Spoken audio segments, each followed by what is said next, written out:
Hello, everyone. Hello, guys. You're most welcome for tonight's session yet again. Thank you for keeping it locked to Use in Action Facebook page and also our YouTube channel. Please do like and share our videos. We have been looking at the 7 habits of highly effective people. And I can confirm to you that we've been receiving feedbacks and they're really interesting. Please keep them coming. We like them. Tonight, we're going to look at habit 3, which says put first things first. And I would like to remind you, this is the 3rd session. So if you haven't watched the past sessions, please do check out on our YouTube page or our Facebook page to make sure you watch the first 2 sessions so that you know what they are. But a quick recap is that habit 1, we looked at being proactive, meaning we have to create and control situations rather than just responding to it after it has happened. In habit 2, we said we must begin with the end in mind, and we ask ourselves this question, that what do you want people to actually say to you, or how do you want people to eulogize you when you've died and this is your coffin? How do you want people at your workplace to respond to you, assuming this is your retirement? And also, how do you want to be celebrated when you are about 100 years old by your family? That's habit 2. And tonight, like I said, we are going to look at habit 3. And habit 3 is all about time management.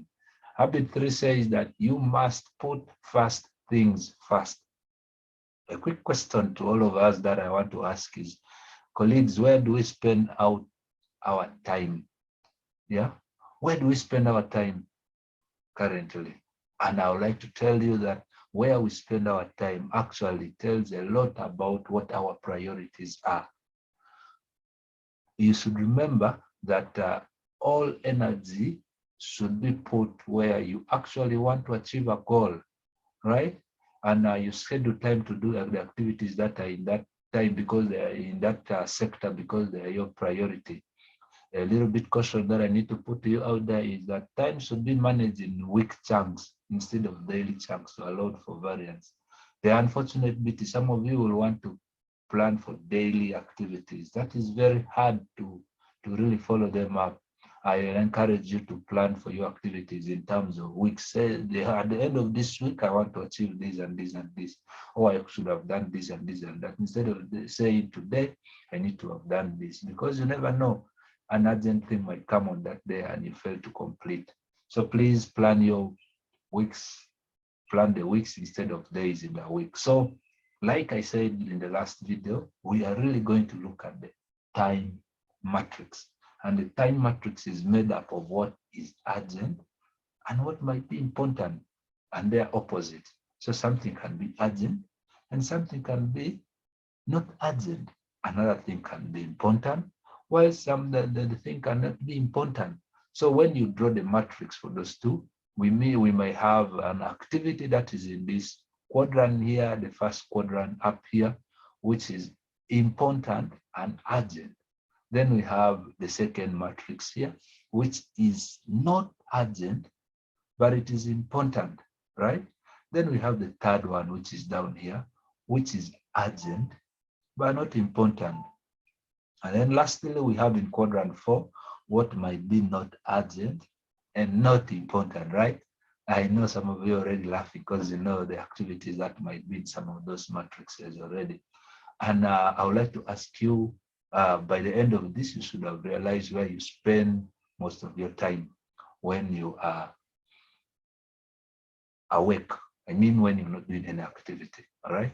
So let's look at that. We said quadrant 1, quadrant 2, quadrant 3, and quadrant 4. So let's look at that. Quadrant 1. Quadrant 1 is sometimes also called crisis. And remember, I told you that in quadrant 1, the activities are urgent and also very important. So this is a crisis situation, right? There are pressing issues like you need to meet a deadline. Yeah, they are very critical. You've forgotten that you have to send a mail to someone. You've forgotten that you have tomorrow a paper to do if you're a student. You have, the thing is pressing. And this is a very catastrophic issue. If you don't handle them, surely you're going to fail and things are not going to be good for you. And so The only disadvantage of this area is that there is too much time you spend on doing an activity and you feel a lot of stress. And or at the end of it all, when you're done, I know some of you understand this, when you have a deadline to meet tomorrow and you work the whole night, you feel very stressed and you're really burnt out. You exhaust yourself too much. So I encourage us to try to avoid some of those activities. And as we can look forward, we'll see that we can actually avoid them. Moving forward, we have the second one that I want to talk about is this quadrant that is just opposite quadrant one. Remember what it is? It is what? It's not urgent and it is not important. And yeah, I would like to tell you, colleagues, most of us, including me, also like spending our time in this matrix here, which is not urgent and not important. Yeah. So what is there in that not urgent and not important quadrant? These are things that we do every day, which don't actually add value to our life. And there are things we can do without. For example, always being on Facebook, WhatsApp, Twitter, when you're writing, of course, things that are not important, just checking what people are talking about, right? Then secondly, you have when you're dealing with some text messages or writing mails to which really don't concern you or replying to them. Some of you like reading, subscribing to mails that talk about different things. And at the end of it all, you actually miss the big point and you even don't achieve something out of them, yet they have taken your time. And then some phone calls that we make with friends, with girlfriends, with, you talk with them for 4 hours, 6 hours in a day, and they consume a lot of your time, right? Then another time where we call another activity where we spend this time so much is where we have our leisure activity. Some of us can't miss a football game, even when we know that we have an exam tomorrow, even when we know we have a deadline to meet by midnight. Again, is at 10 p.m. You'll want to watch it while you're doing that activity because you feel it is more important for you. So colleagues, this is one area that you need to really focus on. And what is the repercussion of spending much time in this area? You become an irresponsible manager, meaning that if you spend your time in this area, surely you're not going to reap out much because most of these activities don't pay, right? These ones are free activities, and spending time in them makes you become someone who is irresponsible and you don't know how to manage your time. So let's continue. Let's go to the next quadrant, that is quadrant 3. So quadrant 3, remember what the activities are? Yeah, we said they are urgent, but not important, all right? So let's look at some of the activities that are in that quadrant, right? In this one, we say they're urgent, but not important. They're activities that interrupt you when you're doing your work. For example, some mails that they send you about someone's wedding that is scheduled maybe for next week, and you have to respond to them. They're important, but they're not really urgent. All right. There are some phone calls like when you want to make a call with your family, they are important calls, right? I mean, they're urgent. They're like they're calling you and they want to talk to you at home, from people at home. They're urgent calls. Maybe they want to inform you your animals are sick, what, but they are not really important for you at that moment that you're doing something. And then one big thing here is meetings that are unscheduled. They are urgent meetings they call you for, and you're really not prepared for them. So we said, lastly, we also say that activities in this quadrant are just interruptions, right? They help disorganize your day that much. When you spend too much time in this area, you look at the short-term goal. Okay, you'll achieve short-term goals like making other people happy because the activities that are here do not meet your own needs in this quadrant. They meet the needs of other people. So they are not important to you, they're important to other people. But because you need to be responsible, you find yourself doing them, right? So let's look at quadrant 2. Quadrant 2 is, remember what they are? They are not urgent, but important activities, right? So in this quadrant 2, this is actually where we need to spend majority of our time because you plan for your activities very well. Then you're also able to build relationships in this area, because you're doing new things when you know that they are not urgent but important. You do it early enough. We said you plan for them, and then you can also have some recreation. You are not burned out because of spending your time in this area. Some more quadrant two activities have the greatest impact.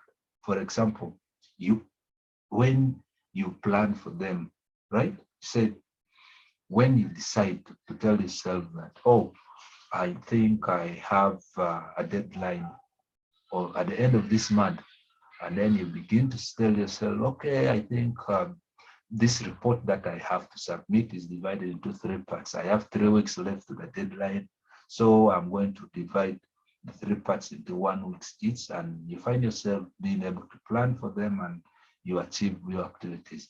The beauty of this quadrant is that you are being problem-minded rather than opportunity-minded. You're not focusing on what you're going to win, but you're saying, I have a problem that the deadline is in 2 weeks' time, but I have 3 weeks, in 3 weeks' time, but I have 3 report to submit and it has 3 parts. So you divide, plan, and do that. The one thing that you need to understand in this area is also this is a person who is able to say no to some of the activities that interrupt them, right?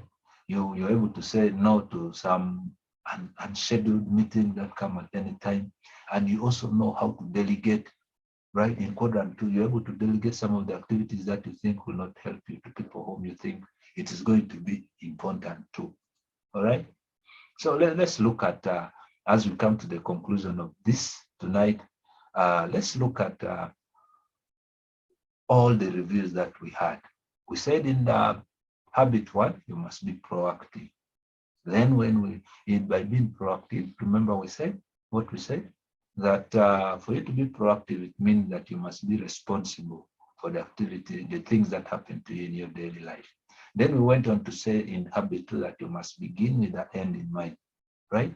So when we begin with the end in mind, it helps us to have a mission and a vision which we look up to make sure we achieve something at the end of it all. Then lastly, today we looked at putting first things first, which is all about time management. If you watched the first video during the introduction, we're able to tell you that being proactive and beginning with the end in mind and then putting first things first leads us to what? Private victories. Yeah. So these are victories you win on your own when you're at your place of work or for your personal things. And it helps you to become independent from being dependent. So colleagues, by today, you must have learned how to be independent and strive on your own and be someone who can study things out, right? Yes. So that is it. And then in the next chapter of series from now, in the next 3 weeks, we're going to discuss about public victories. That is habit 2, habit 4, 5, and 6, right? So in the public victories, we said it leads to independence. Okay. So I hope you guys are excited about that, and I'm looking forward to having all of you during that session. Otherwise, thank you so much. Do share this with your friends, like our Facebook page and also our YouTube channel, subscribe and hit the bell icon so that you are always notified. Please do write to us and also email us on the above email address. And you can also give us a call if there is anything you'll want to share with us. The next time we meet, we are going to look at the emotional bank account. And when we look at that, it's going to guide us on how we're going to have an impact in order to become independent. And we are able to have also what we call the group victories or the victories that we have in the public. Thank you so much. Please enjoy your evening and the best of your night. Bye.